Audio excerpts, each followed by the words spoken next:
આજે રોહનના લગ્ન હતા. અડોશી પડોશીની મહિલાઓ લગ્ન ગીતો ગાતા હતા. ઢોલ નગારા વાગી રહ્યા હતા. આખા ઘરમાં ખૂણે ખૂણે ખુશીઓ, આખા ઘરમાં રોનક જ હતી. ભાવિકાબેન અંદરના રૂમમાં પોતાના બેડ પર બેઠા હતા ને પોતાના મનમાં ખોવાયેલા હતા. તે વિચારો કરી રહ્યા હતા.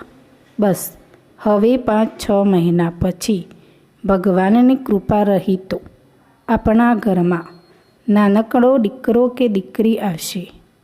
ભાવિકાબેન ખૂબ જ પ્રેમભરી નજર પોતાના પતિ સહદેવ પર નાખતા કહ્યું, સહદેવ એ કહ્યું, તને શું જોઈએ, દીકરો કે દીકરી? મને તો એક સુંદર એવો દીકરો જ જોઈએ, બિલકુલ તમારા જેવો. પત્નીની વાત સાંભળી સહદેવ હસીને બોલે, અચ્છા, અને તમને ખબર છે, મને પોતાને દીકરાનું નામ પણ વિચારી લીધું છે. રોહન. આપણે આપણા દીકરાનું નામ રોહન રાખીશું. સારું છે ને? ભાવિકા પતિને કહ્યું. એટલે સહદેવે કહ્યું, હા ભાવિકા, જે સારું નામ જ છે.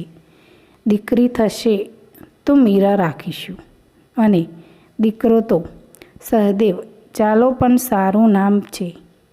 ભાવિકાબેન બોલ્યા પછી હું મારા દીકરા રોહન માટે એક સુંદર વહુ લઈ આવીશ અને તેની ઘરની રાજકુમારીની જેમ રાખીશ. હું કોઈ બીજી સાસુઓ જેવી બિલકુલ પણ નહીં બનું. એટલે સહદેવભાઈ મસ્તી કરતા બોલ્યા, અરે વાહ ભાવિકા, તું તો આટલી સારી સાસુ બની. એટલે જ ભાવિકાબેન ગર્વથી માથું ઊંચું કરીને બોલ્યા, તો પછી હું શું કામ પાછળ રહી જાઉં? તું જોજે, હું પણ પોતાની વહુને દીકરીની જેમ જ પ્રેમ કરીશ. પોતાના દીકરાને વહુ વિશે વાતો કરતા હતા અને સપનાઓ જોતા હતા. આવું યાદ કરીને ભાવિકાબેન મનમાં ને મનમાં વિચારવા લાગી, અમે કેવા સપના જોયા હતા. પોતાના દીકરાને વહુ પોતાની ગૃહસ્થી માટે પણ શું ખબર હતી કે સપના તો સંસાર વસાવવાથી પહેલાં જ ઉજવળી જશે. આજે આપણા દીકરાના લગ્નના દિવસે આવ્યો તો તમે આ સાથે નહીં. તમારા વગર કોઈ પણ ખુશી જેવી લાગતી જ નથી. ભાવિકાબેનની આંખોમાં આંસુ વહેવા લાગ્યા. ભાવિકાબેન ભૂતકાળમાં તૂટી ગયા.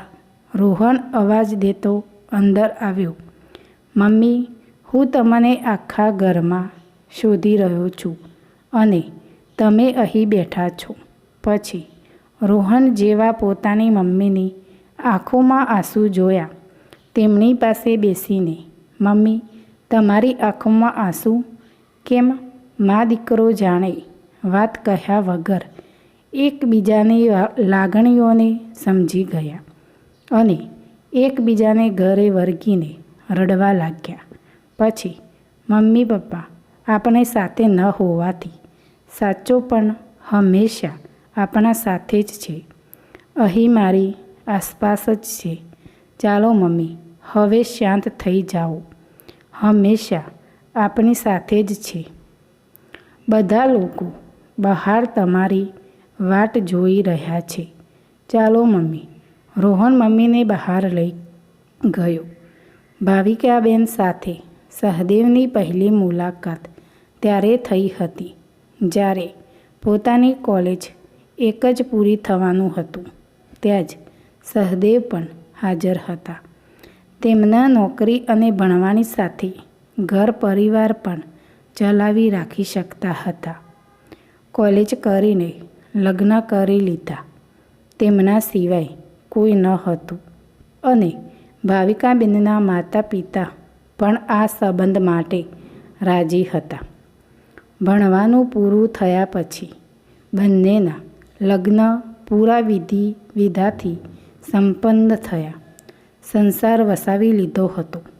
સહદેવ ખૂબ જ ધ્યાન રાખતા. બંને પતિ પત્ની વચ્ચે ખૂબ જ પ્રેમ હતો. તેમની ખુશીઓ બંને થઈ ગઈ જ્યારે ખબર પડી કે ભાવિકાબેન ગર્ભવતી છે અને જાણ્યા નવા આવવા મહેમાન માટે ઘણા બધા સપના જોયા હતા. હવે ઘરડા માતા પિતા ઉપર ભારરૂપ ન બને. પોતાના ઘરે લઈને આવી ગયા. ઘરે સહદેવની યાદ ભાવિકાબેનને સતાવતી હતી. ઘર વેચીને બીજા શહેરમાં આવી ગયા.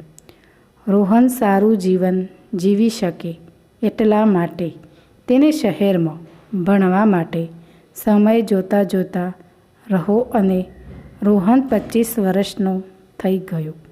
પણ એક કંપનીમાં નોકરી મળી. નોકરી મળ્યા પછી તેને પોતાની મમ્મીને પણ મુલાકાતથી આજે દિવસ હતો. રોહનના લગ્ન અને પાયલના લગ્ન પૂરા વિધિ વિધાન સાથે સંપન્ન લગ્ન પૂરા થયા.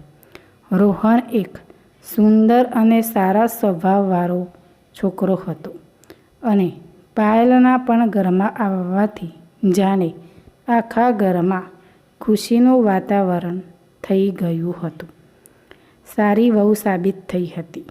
ભાવિકાબેન પોતાની સાસુને નહીં મમ્મીની જેમ જ રાખતા હતા. પાયલ પણ તેને સાસુને ખૂબ જ માન આપતી, તેમની ખૂબ જ સેવા કરતી. ભાવિકા પાયલને પોતાના દીકરીની જેમ જ પ્રેમ કરતા. ભાવિકાબેન એક અવાજથી પાયલ દોડીને આવતી. ભાવિકાબેન જરા કેવી શરદી કે તાવ આવી જાય તો પાયલ ફટાફટ દવાખાને લઈ જતી. તેમના સંબંધ સાસુ અને પણ મા દીકરી જેવો હતો. એક દિવસ વાતો કરતાં પાયલ પાયલને કહ્યું, મમ્મી, ઘરમાં આપણે 3 જણા છીએ પણ કામ હોતું નથી, એટલે આપણે ઘરે જમવાનું બનાવીને ભૂખ્યા માણસને જમાડીએ, જેનાથી મારો આખો દિવસ સમય પસાર થાય. ભાવિકાબેનને કહ્યું, બેટા, તું ખૂબ જ સારું વિચાર છે. તો કંઈક કરવા માગે છે તો તારી વાત છે. સાસુ વહુ એક ખૂબ જ મા દીકરીની જેમ રહેવા લાગ્યા. પરિવારમાં સુખી સુખી જીવન જીવવા લાગ્યા.